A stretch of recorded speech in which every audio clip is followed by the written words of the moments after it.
ചർച്ച തുടരാം. ശ്രീ ആന്റോ, കേസുകളിൽ ഇരട്ടത്താപ്പാണോ?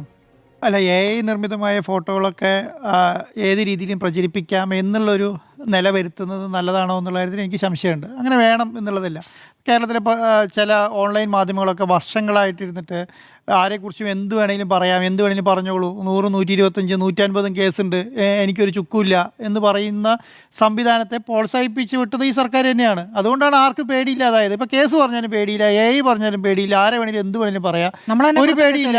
നമ്മൾ തന്നെ കൊടുത്ത കേസുകളില്ലേ? അതാ പറഞ്ഞേ, ആരെ വേണമെങ്കിലും എന്ത് വേണമെങ്കിലും പറയാം, ആർക്കും പേടിയില്ലല്ലോ, എന്ത് വേണമെങ്കിലും ചെയ്യാം എന്നുള്ള നിലയിലേക്ക് ആർക്കെതിരെ നടപടി സ്വീകരിക്കില്ലെന്ന്. അറസ്റ്റ് ചെയ്തിട്ടുണ്ട്, അറസ്റ്റ് 150 കേസ് 175 കേസൊക്കെ വെച്ചിട്ട് പറയാം ആൾക്കാർ.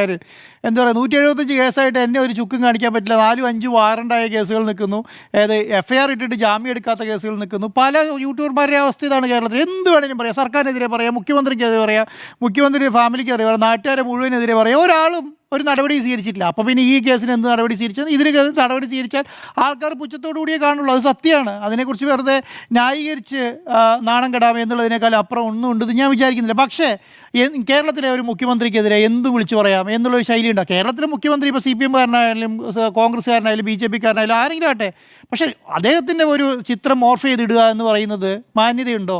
അത് AI നിർമ്മിതമാക്കിയിട്ട് അവരെല്ലാം കൂടി കൂട്ടിക്കുഴച്ച് അതിനെ കൂടെ എഴുതിയിട്ട് ഇടുക എന്ന് പറയുന്നത് ശരിയാണോ? അത് ശരിയല്ല എന്നുള്ളതാണ് എൻ്റെ അഭിപ്രായം. പക്ഷേ അതിനെ ന്യായീകരിക്കുന്നത് എന്തുകൊണ്ടാണ്? ആൾക്കാർക്ക് എന്താ അത് പേടിയില്ലാത്തത്, എന്ത് വേണമെങ്കിലും പറയാം എന്നുള്ള ശൈലിയായത് എന്തുകൊണ്ടാണ്? ഇങ്ങനെയുള്ള യൂട്യൂബർമാരെ കൊണ്ടൊക്കെ ആവശ്യത്തിൽ കൂടുതൽ എഴുതിയിട്ടും ഒരു നടപടി സ്വീകരിക്കുക വെച്ചുകൊണ്ടിരുന്നതിൻ്റെ പരിണിതഫലം എന്നുള്ളതിനേക്കാൾ അപ്പുറം ഒന്നും ഇല്ല എന്നുള്ളതാണ്. കേരളത്തിലെ പല പാർട്ടികളും ഇത് ചെയ്യുന്നില്ലേ? പല പാർട്ടികളും ചെയ്യുന്നുണ്ട്.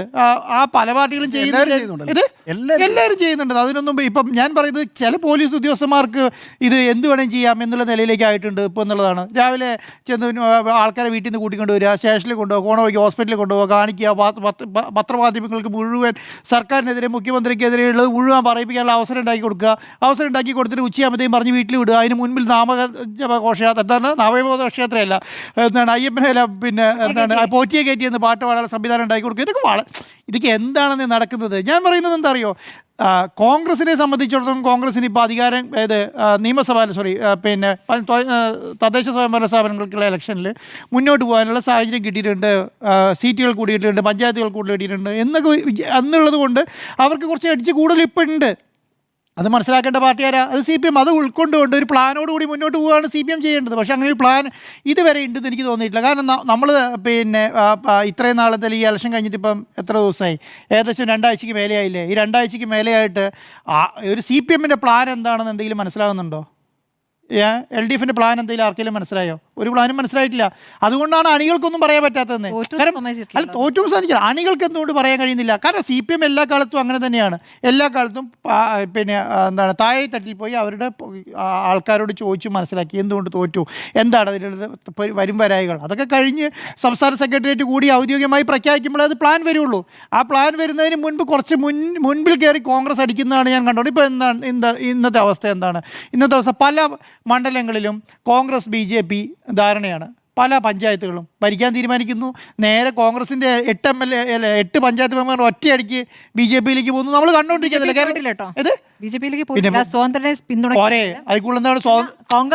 ഞാൻ പറഞ്ഞത് BJPന്റെ മെമ്പർമാരും കോൺഗ്രസിന്റെ മെമ്പർമാരും ഒന്നിച്ച് ഒരു സ്വതന്ത്രനെ പിൻവലിക്കാൻ തീരുമാനിച്ചാൽ അതിൽ കൂടുതൽ എന്താ വേണ്ടത്? അല്ല, ആയിക്കോട്ടെ. ഈ വിമത എന്ന് പറയുന്നത് എന്താ? കോൺഗ്രസിന് പുറത്തു പോയത് തന്നെയല്ലേ? അപ്പം അതൊന്നും ഇന്ന് ചർച്ച ചെയ്യാൻ കഴിയുന്നില്ലല്ലോ. അതൊന്നും ചർച്ച ചെയ്യാൻ കഴിയുന്നില്ല. ഇന്ന് ചർച്ച ചെയ്യാൻ കഴിയേണ്ട കാര്യം എന്താണ്? ഇവിടെ ഒരു കോൺഗ്രസ് നേതാവിനെ വീട്ടിൽ കയറി അറസ്റ്റ് ചെയ്തുകൊണ്ട് വന്നിട്ട് നാടകം കളിച്ചിട്ട് ഇന്ന് ചർച്ച ചെയ്യേണ്ട സംവിധാനങ്ങളെ മുഴുവൻ ആരാണ് തിരിച്ചുവിട്ടത്? സർക്കാർ തന്നെയാണ്. അതിനാർക്ക് എന്ത് പറയാൻ പറ്റും? കാരണം ഇപ്പം ഞാൻ പറയാം, 2 പ്രാവശ്യം മുഖ്യമന്ത്രി പിണറായി വിജയൻ എന്തുകൊണ്ടാണ്, എവിടെയാണ് വെച്ചിട്ടാണ് ഉണ്ണികൃഷ്ണൻ പോറ്റിയെന്ന് കണ്ടതെന്നും എങ്ങനെയാണ് കണ്ടതെന്നും വീഡിയോ സഹിതം പുറത്തു വിട്ടു. ആ വീഡിയോ സഹിതം പുറത്തു വിട്ടതിൻ്റെ എല്ലാ കാര്യം അതിനകത്ത് ചെവിയിൽ മന്ത്രിക്കുന്ന എന്തെങ്കിലും ഉണ്ടോ? നിങ്ങൾ ആരെങ്കിലും കണ്ടോ ചെവിയിൽ മന്ത്രിക്കുന്നത്? ഒന്നും കണ്ടിട്ടില്ലല്ലോ. അദ്ദേഹത്തോട് പോയി സംസാരിക്കുന്നത് പോലും ഇല്ല. ഈ പറയുന്ന ഉണ്ണികൃഷ്ണൻ പോറ്റിയായിട്ട് മുഖ്യമന്ത്രിക്കെതിരെ ഒരു അലിഗേഷനും പറയാനും കഴിഞ്ഞിട്ടില്ല. പക്ഷേ എന്താണ് ചെയ്യുന്നത്? ഈ AI വിഷ്വൽസ് ഉണ്ടാക്കിയിട്ട് മുഖ്യമന്ത്രി എന്തോ സ്വർണ്ണം കടത്തിക്കൊണ്ട് പോയി എന്നുള്ള നിലയിലേക്ക് ഉണ്ടായിക്കൊണ്ടിരിക്കുകയാണ്. അങ്ങനെ പറയുമ്പോൾ അത് ഞാൻ പറയുന്നത് കോൺഗ്രസിൻ്റെ ഭാഗത്ത് നിന്ന് CPM കോൺഗ്രസിൻ്റെ ഭാഗത്ത് നിന്ന് മാത്രമല്ല. നേരെ 2 പ്രാവശ്യം സോണിയാഗാന്ധിനെ കണ്ടല്ലോ. ഉണ്ണികൃഷ്ണൻ പറ്റി 1 പ്രാവശ്യമല്ല, ഇതൊരു പ്രാവശ്യം എന്തെങ്കിലും പറയാം. 1 പ്രാവശ്യം ഈ പറഞ്ഞ ആംബുലൻസ് കൊടുക്കുന്ന സമയത്ത് 1 പ്രാവശ്യമാണ് ആ വീഡിയോ പുറത്തു വന്നു. 2 പ്രാവശ്യം ഉണ്ണികൃഷ്ണൻ പറ്റി സോണിയാഗാന്ധിനെ കണ്ടു. എന്തിനാണ് 2 പ്രാവശ്യം സോണിയാഗാന്ധിനെ കണ്ടേ? പറയട്ടെ, ഒരു പ്രാവശ്യം പറയാം, ഒരു അപ്പോയിൻമെൻ്റ് എടുത്ത് എന്തെങ്കിലും കാര്യത്തിന് വേണ്ടി കാണാൻ പറ്റി എന്ന് പറയാം. അതിൻ്റെ അടുത്ത് 2 പ്രാവശ്യം സോണിയാഗാന്ധിനെ കണ്ട സമയത്ത് 2 കോൺഗ്രസിൻ്റെ എം പിമാരുണ്ടല്ലോ, 2 കോൺഗ്രസിന്റെ എംപിമാരില്ലേ? ഈ ഏത് കാലത്താണ്? ഏത് കാലത്തോട്ടെ സ്വർണ്ണക്കൊള്ള സംഭവം ഉണ്ടാകുന്നത് എപ്പോഴാണ്?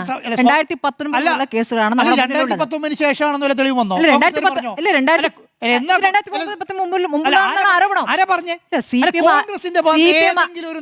ഉന്നയിക്കുന്നത് തന്നെ അല്ലല്ല, യുപിഎ അധ്യക്ഷയായിരുന്ന സമയത്ത് പോയി കണ്ടതിനെ കുറിച്ചാണ് പറഞ്ഞുകൊണ്ടിരിക്കുന്നത്. ഞാൻ പറഞ്ഞത് കോൺഗ്രസിന്റെ ഏതെങ്കിലും നേതാവ് വന്നിട്ട് പറഞ്ഞോ ഈ പറയുന്ന സോണിയാഗാന്ധിനെ കണ്ടത് ഇന്ന ആവശ്യത്തിന് വേണ്ടി ഇന്ന ഡേറ്റിലാണ് ആദ്യത്തെ പ്രാവശ്യം കണ്ടത്, ഇന്ന ഡേറ്റിൽ ഇന്ന ആവശ്യത്തിന് വേണ്ടി 2ാമത് പ്രാവശ്യം കണ്ടത് പറഞ്ഞോ? പറഞ്ഞിട്ടല്ലോ. പറയാനുള്ള ബാധ്യത കോൺഗ്രസിനുണ്ടെന്നേ. എന്താ ഇല്ലാന്ന് പറയുന്നത്? അത് ന്യായീകരണങ്ങളാണ്. കോൺഗ്രസ് ഇതിപ്പം ഞാൻ ചെയ്യുന്നത് ഉണ്ണികൃഷ്ണൻ പോറ്റീനെ ആരൊക്കെ സപ്പോർട്ട് ചെയ്തവരൊക്കെ അവരൊക്കെ പ്രശ്നക്കാർ തന്നെയല്ലേ അല്ലേ? ഈ അയ്യപ്പൻ്റെ സ്വർണ്ണം കട്ടെടുത്തുകൊണ്ട് പോകാൻ ആരാണോ കൂട്ടുനിന്നത്, ആ കൂട്ടുനിന്ന ആളെ സപ്പോർട്ട് ചെയ്ത കോൺഗ്രസ് ആയാലും BJP ആയാലും CPM ആയാലും പ്രശ്നമാണ്. അതെന്തുകൊണ്ട് അംഗീകരിക്കാത്തത്? അതുകൊണ്ട് എന്തുകൊണ്ട് അംഗീകരിക്കാൻ കഴിയുന്നില്ല? അങ്ങനെ അതല്ലേ അംഗീകരിക്കേണ്ടത്. അതിപ്പോൾ അടൂർ പ്രകാശ് ആയിക്കോട്ടെ, അല്ലെങ്കിൽ പിന്നെ ആൻ്റണി ആയിക്കോട്ടെ, സോണിയാഗാന്ധി ആയിക്കോട്ടെ, കോൺഗ്രസ് നേതാക്കന്മാരായിക്കോ ആരായിക്കോളും എന്താ അത് അംഗീകരിക്കേണ്ട. പിണറായി വിജയൻ കേരളം ഭരിക്കുന്നു. അതിലെന്താണ് ആരോപണം?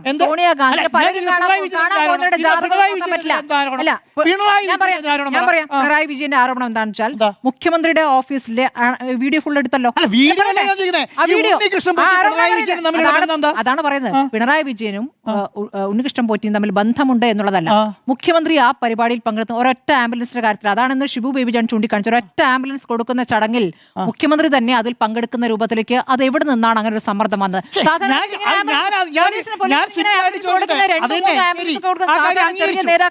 അംഗീകരിച്ചു. ഒരു ബന്ധവുമില്ലാത്ത ഉണ്ണികൃഷ്ണൻ പോറ്റി KCCന്റെ പ്രസിഡന്റ് ആയിരുന്ന സോണിയാഗാന്ധിനെ 2 പ്രാവശ്യം കണ്ടെന്തിനാ? അങ്ങ് പറയുന്നത് എനിക്ക് മനസ്സിലാവില്ല.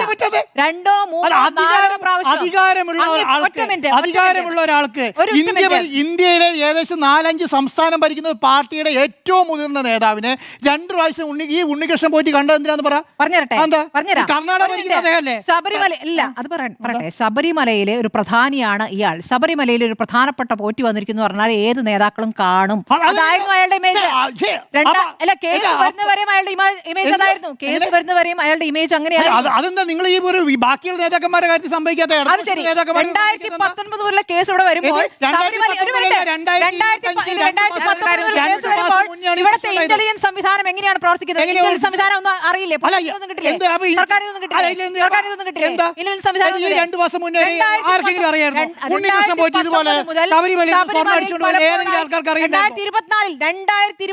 ഇവിടെ നിന്നും പാളി കൊണ്ടാണുള്ള ശ്രമം നടന്നിട്ട് അത് വേണ്ടെന്ന് വെച്ചില്ലേ?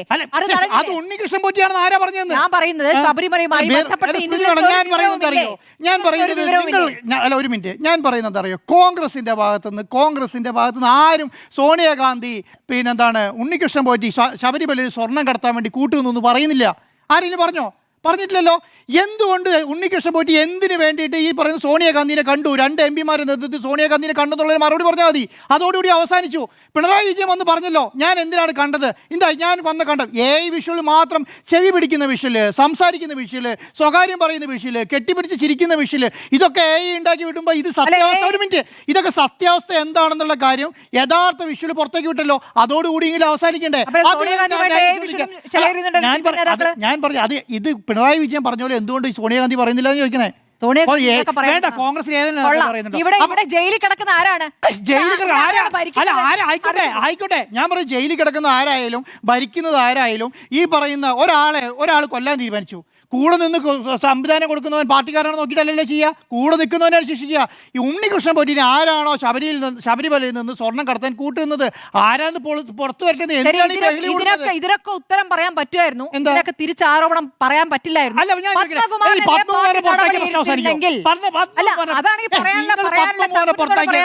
നിങ്ങൾ പത്മകുമാറിനെ പുറത്താക്കിയ പറയാ, അപ്പൊ പറയും കടവള്ളി സുരേന്ദ്രൻ എന്നൊരു പുറത്താക്കുന്നില്ലായിരിക്കും.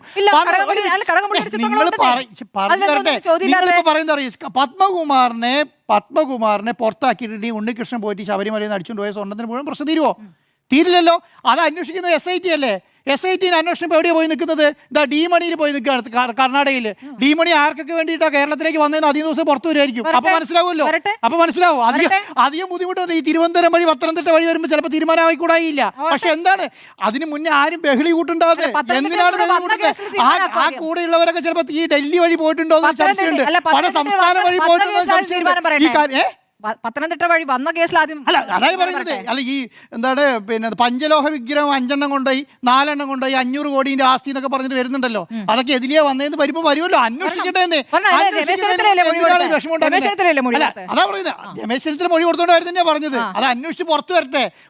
രമേശ് ചെന്നിത്തല അന്വേഷണം മൊഴി കൊടുത്തു വിചാരിച്ചപ്പോൾ എന്താ സംഭവിക്കുക? എന്താ അതാ പറഞ്ഞത് വരട്ടെ. അന്വേഷണം ഹൈക്കോടതി നേതൃത്വത്തിൽ SIT അന്വേഷിക്കുന്നു. സർക്കാരിന്റെ റോളൊന്നുമില്ല. അല്ല വരട്ടെ. നമ്മൾ എന്തിനാ കാട് കയറി പറയാൻ നിൽക്കുന്നത്? നമ്മൾ ഈ അരിവാഹാരം തന്നെയാണല്ലോ ഭക്ഷിക്കുന്നത്. അതുകൊണ്ട് സാധനം വരുന്നതിന് മുന്നേ ഈ പറയുന്ന കാട് കയറി. പക്ഷെ പറഞ്ഞു വന്നത് തുടക്കത്തിൽ അങ്ങ് പറഞ്ഞു വന്നത് ഈ പറഞ്ഞ ഈ കേസ് എടുക്കാത്തതിനെ കുറിച്ച് ഇവിടെ ഇരട്ടത്താപ്പിന് അതാ പറഞ്ഞത്. ഞാൻ ഈ AI നിർമ്മിതമായിട്ട് വിഷ്വൽസ് കോൺഗ്രസ് പ്രചരിപ്പിച്ചാലും BJP പ്രചരിപ്പിച്ചാലും CPM പ്രചരിപ്പിച്ചാലും ഇതൊന്നും ആരും പ്രചരിപ്പിക്കുന്നില്ല എന്നുള്ള അഭിപ്രായക്കാരനല്ല ഞാൻ.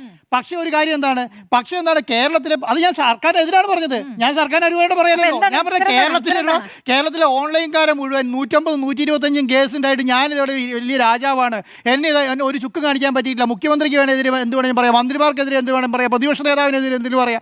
പ്രതിപക്ഷ നേതാവിനെ കേക്കച്ചെന്ന് വിളിച്ച ആൾക്കാരൊക്കെ ഇവിടെ നടക്കുകയാണ് അങ്ങോട്ടും ഇങ്ങോട്ടും. മനസ്സിലായില്ലേ? അല്ല ഞാൻ പറയട്ടെ, അവർക്കൊന്നൊരു നടപടി സ്വീകരിക്കാതെ ഇപ്പൊ വന്ന് കേസെടുത്തതിലൊന്നും ഞാൻ യോജന പറഞ്ഞതല്ല, അനുകൂല സംവിധാനം പറഞ്ഞതല്ല. പക്ഷെ എന്താണ് ഇതുപോലെയുള്ള സംവിധാനം ഈ പറയുന്ന സർക്കാർ അനുകൂലമായി നിൽക്കാൻ നോക്കുക. സർക്കാരിന് അനുകൂലമായിട്ടൊരു സാഹചര്യം അല്ലല്ലോ ഇപ്പോൾ ഉള്ളത്. അല്ല, അതിനകത്ത് CPM കോൺഗ്രസിന് അനുകൂലമായ സാഹചര്യമാണുള്ളത്. എന്തുകൊണ്ട് ഇന്ന് സംഭവിക്കുന്നത്? എന്താണ് ഇന്ന് പ്രധാനപ്പെട്ട BJP കോൺഗ്രസ് അന്തർധാര എല്ലാം പൊളിഞ്ഞു പുറത്തു വരേണ്ട ദിവസമായിരുന്നു. അപ്പോൾ എത്ര സ്ഥലത്താണ് പഞ്ചായത്ത് പോയത്? എത്ര സ്ഥലത്താണ് കോൺഗ്രസ് BJP അന്തർധാരയുള്ളത്? ഇതൊന്നും ചർച്ച ചെയ്യേണ്ട ദിവസം ഇത് കൊണ്ട് കളഞ്ഞു എന്നുള്ള അർത്ഥത്തിലാണ് ഞാൻ പറഞ്ഞത്. നല്ല രീതിയിൽ സർക്കാരിന് ഒരു പ്ലാൻ ഇട്ട് മുന്നോട്ട് പോയിട്ടുണ്ടെങ്കിൽ ഈ കാര്യം ജനങ്ങൾ അറിയും. അല്ലെങ്കിൽ വൺ സൈഡഡ് ആയിട്ടുള്ള കാര്യങ്ങൾ ജനങ്ങൾ അറിയും എന്നുള്ളത് മാത്രമേ ഉള്ളൂ. ഓക്കെ.